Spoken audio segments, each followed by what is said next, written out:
प्रणाम, नमस्कार। बहुत स्वागत है आपका उस कार्यक्रम में जिसका नाम है हे प्रभु आनंददाता।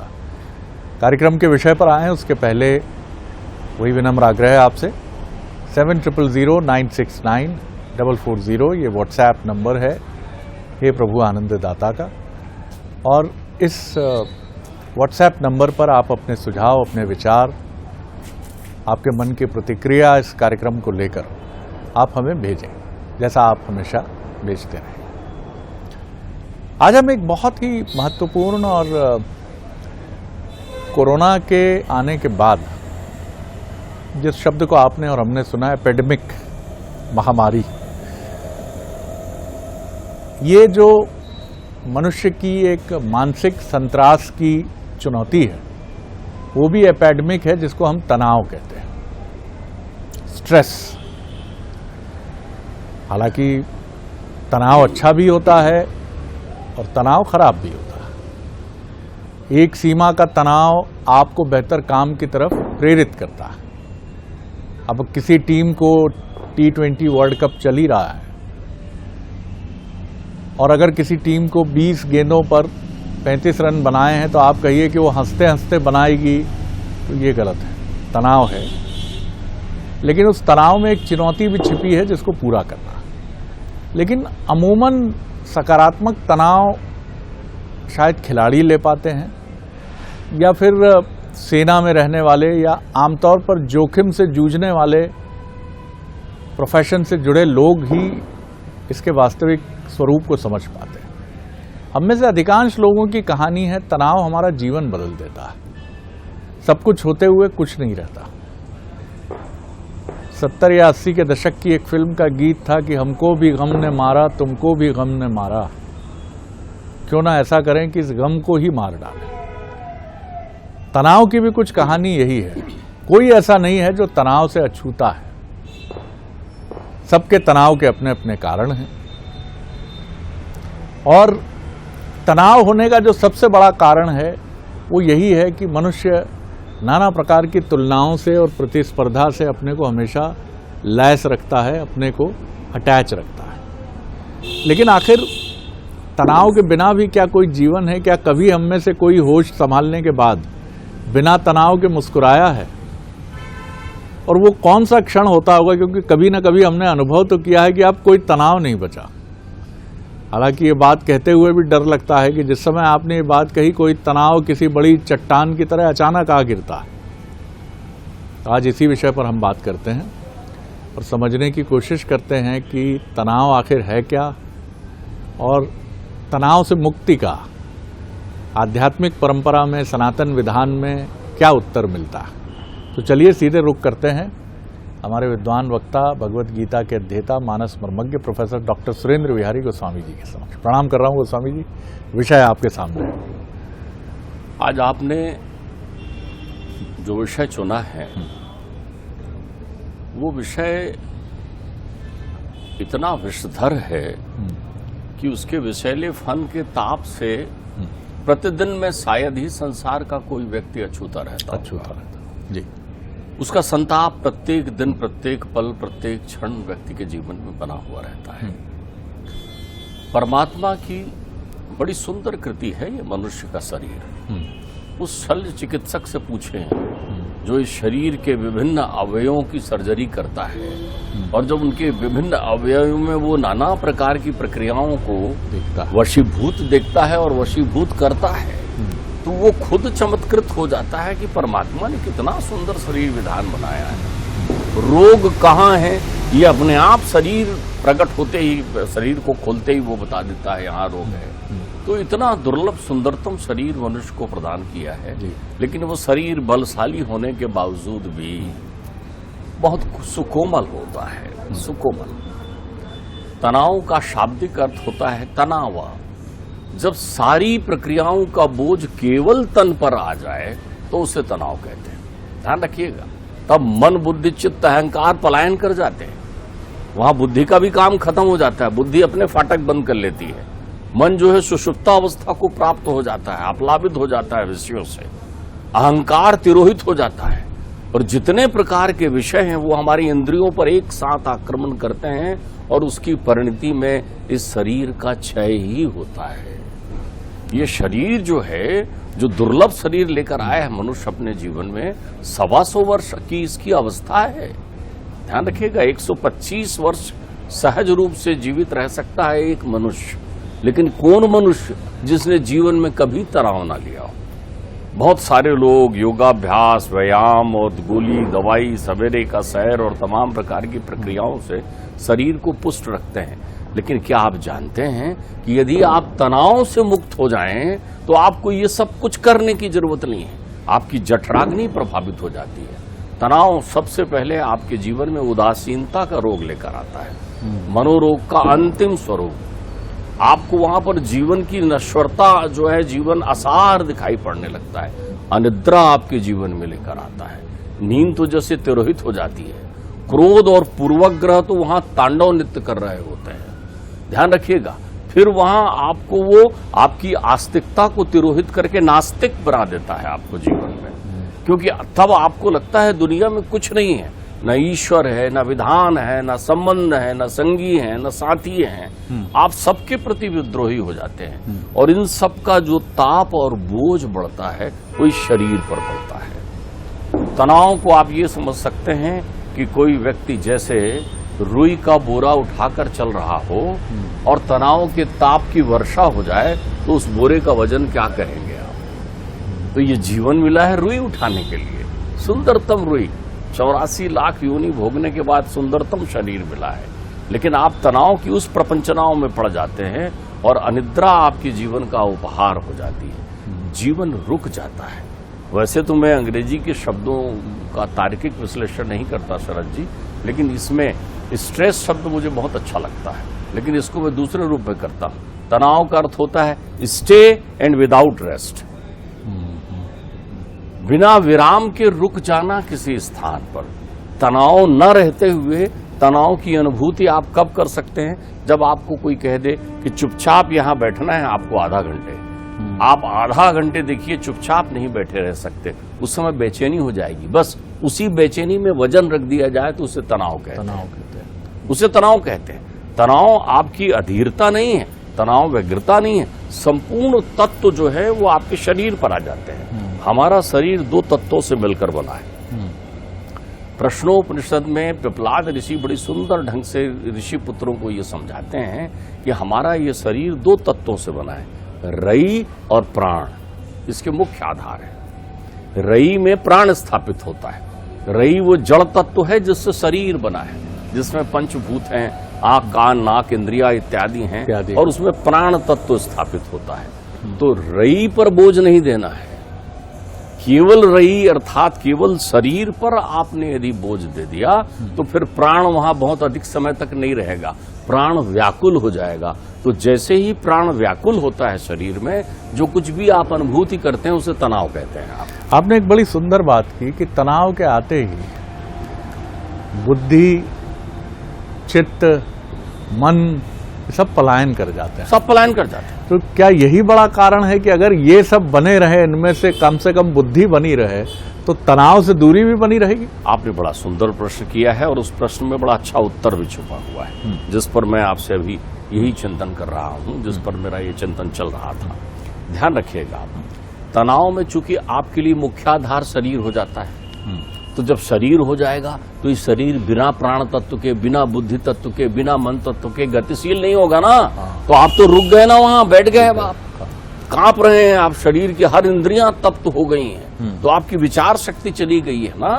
तो तनाव के विषाद से मुक्ति की दिशा में सबसे पहला काम होता है कि आप अपने शरीर के प्राण तत्व को सक्रिय करिए। तनाव के समय में आपके शरीर के बयान का बड़ा काम बढ़ जाता है। हमारे 5 प्राण हैं। ये विज्ञान के लिए भी विश्लेषण प्रस्तुत कर रहा हूं, क्योंकि ध्यान रखिएगा अध्यात्म विज्ञान के ऊपर है, क्योंकि अध्यात्म आनंद है। विज्ञानमय कोश के ऊपर है आनंदमय कोश। तो विज्ञान आनंद के बहुत सन्निकट होता है, आप समझिए। तो हमारे शरीर में बयान का क्या काम? 5 प्राण है, प्राण, अपान, व्यान, समान, उदान। तो व्यान नाम का जो प्राण है वो रहता कहाँ है हमारे शरीर में? 78 करोड़ नाड़ियां, धमनियां और उपनाड़ियां हैं हमारे शरीर में कोशिकाओं के रूप में। 78 करोड़, 78 करोड़। आप अगर विश्लेषण पूछेंगे तो उपनिषद इसका विश्लेषण भी बताएगा कि आपके हृदयाकाश से 100 मूल नाड़ियां निकलती हैं, मूल 100, और प्रत्येक नाड़ी की 100 उपनाड़ियां हैं। प्रत्येक नाड़ी की 100 उपनाड़ियां हैं, और प्रत्येक उपनाड़ियों के अपने 72 हजार जो हैं वो और उपनाड़ियां निकलती हैं। इस प्रकार 72 करोड़ नाड़ियां आपके शरीर में हैं, 72 करोड़, और उनमें सब में प्राणवायु का संचार करना बयान का काम है।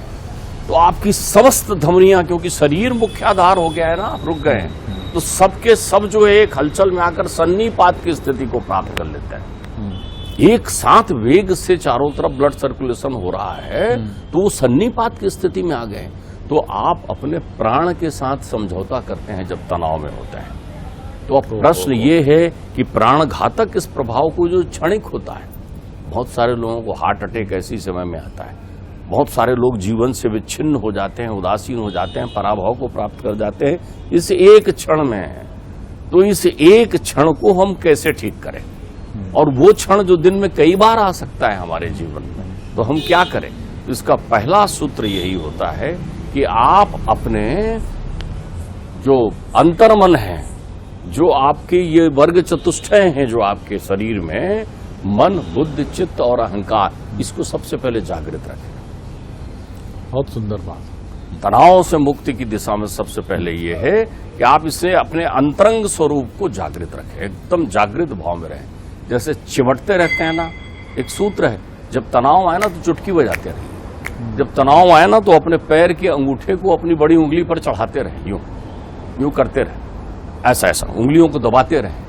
अरे वो जो योग के जितने सूत्र हैं उनका उपयोग करते रहें। आप तो हाथ को यूं कर लें, ये कर लें, ताकि शरीर जो है सन्निपात को प्राप्त ना करे, गतिशील बना रहे। ये कहने से आपका मन जागृत रहेगा, मन जागृत रहेगा तो बुद्धि जागृत रहेगी, बुद्धि जागृत रहेगा तो अहंकार इस भाव में रहेगा कि अरे मैं संसार में हूं, आया हूं, कुछ तो होगा, देख लेंगे क्या कर लेगा कोई।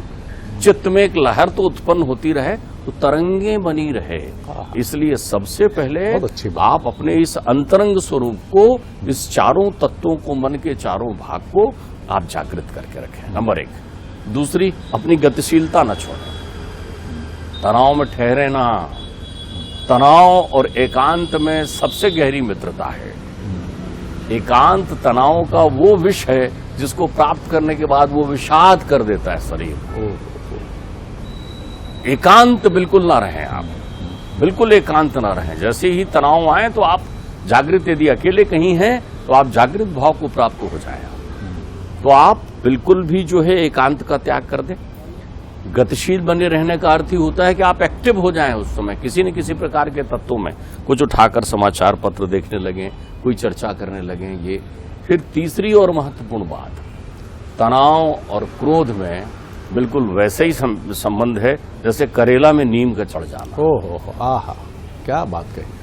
तनाव सबसे पहले क्रोध का संबंध लेता है, उसी के संपुट से आगे बढ़ता है। अब आप ध्यान रखिए, तनाव में आप संबंध बिगाड़ देंगे। यस, क्रोध उसका सबसे बड़ा उपकरण बनता है। आपने जो है क्रोध, तो क्रोध से मुक्त होना है तो तनाव के समय संभाषण कम करें, अंतर्मन से बात करें। आप अंतर्मन के चारों भाग से बात करते रहें, मन ही मन बातचीत करते रहें। लेकिन अगर आप संवाद कर रहे हैं तो संभल कर करें, क्योंकि तब आपके संवाद लड़खड़ाएंगे।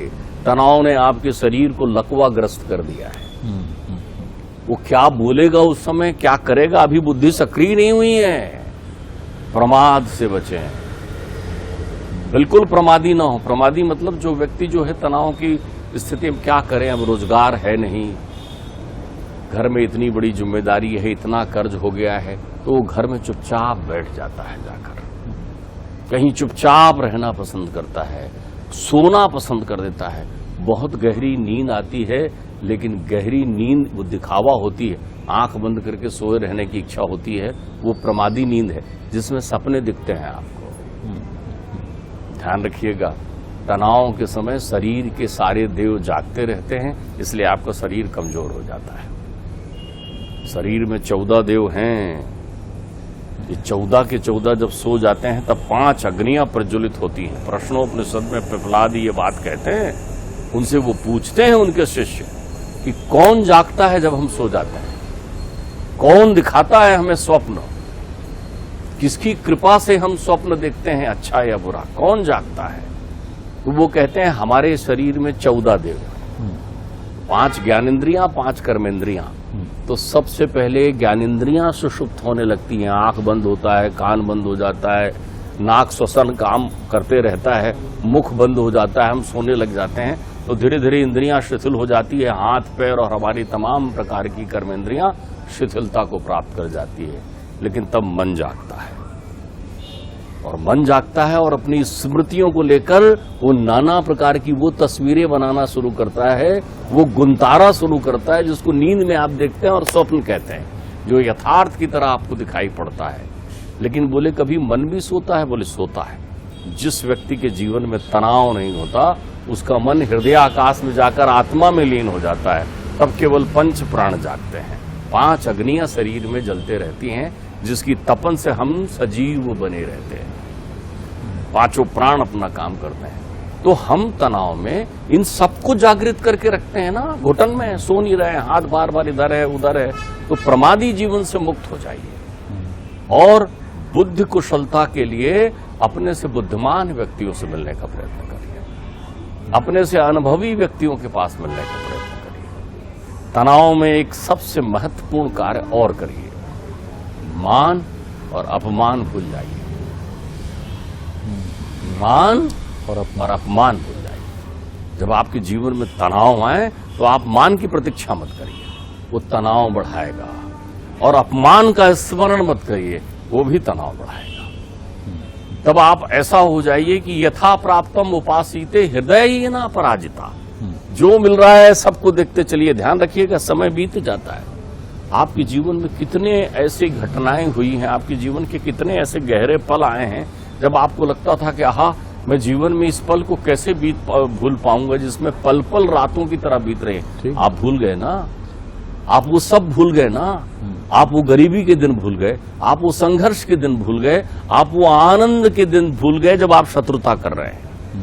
वो गलबहियां करके जो भाई भाई मिलते थे वो कोर्ट में एक दूसरे को देख रहे हैं ना, तो सब भूल जाता है मनुष्य, अच्छा या बुरा। इस विस्मृत तत्व को तनाव के समय लागू करिए आप। तो जब आप ऐसा करेंगे तो शरीर बोझ रहित हो जाएगा। जब शरीर बोझ रहित हो जाएगा तो तनाव अपना फल देने के बजाय आपसे मुक्त हो जाएगा। तनाव का फल बहुत घातक है आपके जीवन में। उसी फल को आपके जीवन में क्या होता है मालूम?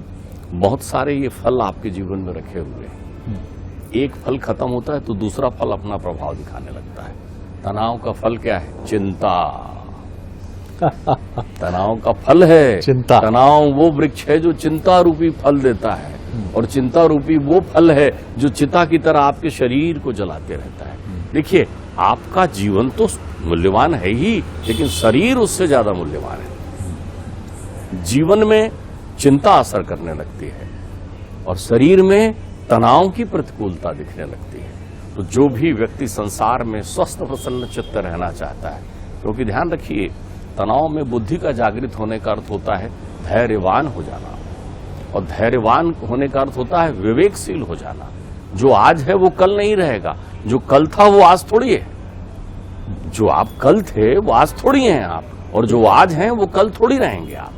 जहां प्रतिपल जीवन बदलता हो, कोई ऐसी घनेरी रात आपके जीवन में नहीं आएगी कि जब सवेरे के दर्शन ना हो। एक ही रात आएगी वो। अब कह नहीं सकते कि वो दिन में रात हो जाएगी, रात में दिन हो जाए, वो तो एक ही बार आएगी, एक ही बार। लेकिन जब दिन में प्रतिदिन आपके साथ, प्रतिक्षण आपके साथ आता है, तो जब आप इस रूप में रहेंगे तो आप अपने शरीर को हल्का करने लगेंगे। जब शरीर थोड़ा हल्का होने लगेगा, बुद्धि काम करने लगेगी। मन जो है उसमें अनुकूलता का संदेश दीजिए। आप मन को वो गीत सुनाइए, वो संगीत सुनाइए मन को, जिसको सुनकर उसके मन में आत्मविश्वास जागृत हो।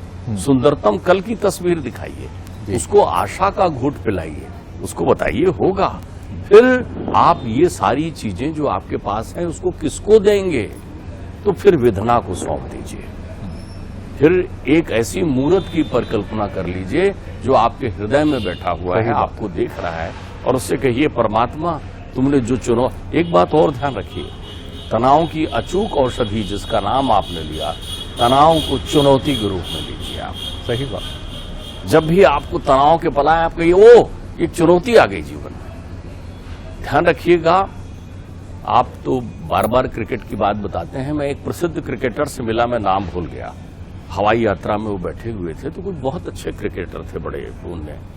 तो उनसे मैंने एक ही प्रश्न किया कि जब आप 99 रन बना चुके होते हैं तो आपके लक्ष्य में 100 बनाना होता है या आगे रन बनाना होता है?